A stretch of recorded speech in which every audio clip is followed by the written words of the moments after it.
Alien Romulus is out in theaters, the latest entry in the long-running Alien franchise, directed by Fede Alvarez, who previously made Don't Breathe and the 2013 version of Evil Dead, both of which I really liked.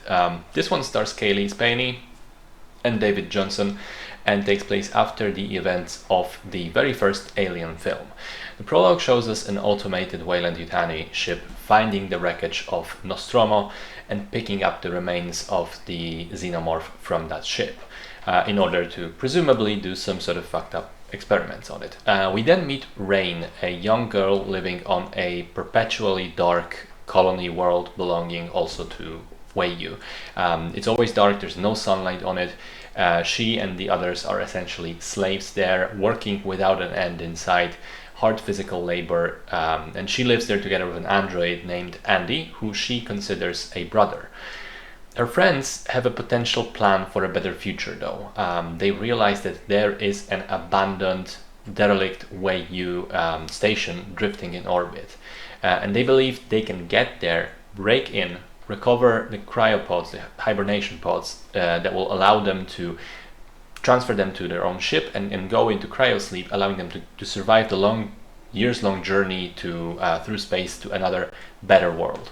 But of course, the station is not abandoned without reason, as they quickly and painfully find out. So I love this film. I think it really manages to capture and nail so many elements that made the original Alien and Aliens so great, and that were seemingly so different, so difficult, to replicate in all of the subsequent sequels. There is a palpable sense of dread here and paranoia, a fear of what's behind the corner, a terrifying atmosphere and scary vibe instead of numerous jump scares. I read that Alvarez was actually inspired not just by the first Alien film, but also the famous video game Alien Isolation, which has been very well regarded as well. The cinematography and sound design are both incredible.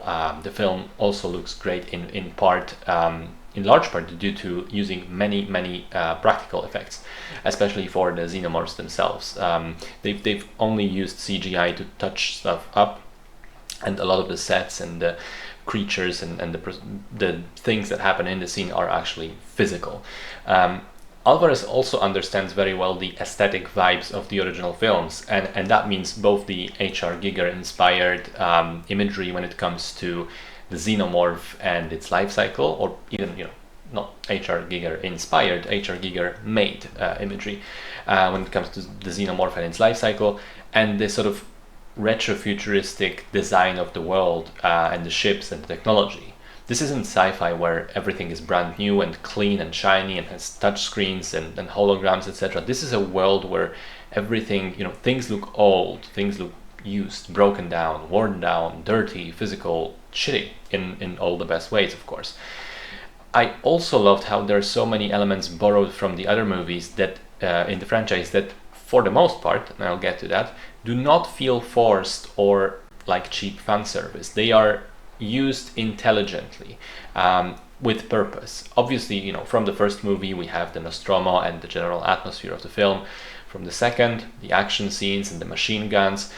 From Resurrection, there's a bit towards the end, which in the fourth and final act, which I'm not going to spoil, but it's one of the most terrifying and disgusting things I've seen on screen, and works much better than in that movie. There are also mentions of things from Prometheus and Covenant, and there are also apparently little nods to the video game, to Isolation, with the save stations visible in the backgrounds of some shots. And yes, there are things which I think go one step too far. I groaned a little at the line, "Get away from her, you bitch," but even more egregious is the use of Ian Holm's CGI likeness for the character of Rook. Famously, Holm played Ash in the first film. I think it looks weird here. It doesn't really serve a purpose because it's not the same character, and for me it is kind of distasteful in terms of using a dead actor instead of a new one that's alive. I will say though that the two central performances are splendid. Kaylee Spaney is the obvious main character, and she does a really good job of grounding the film, but even more so I enjoyed David Johnson, who essentially plays two different characters. He as an android, he gets a bit of a personality upgrade or personality change, And it's incredible how different he becomes essentially on a dime. Equally good as both versions of the character, definitely the most interesting person in the film.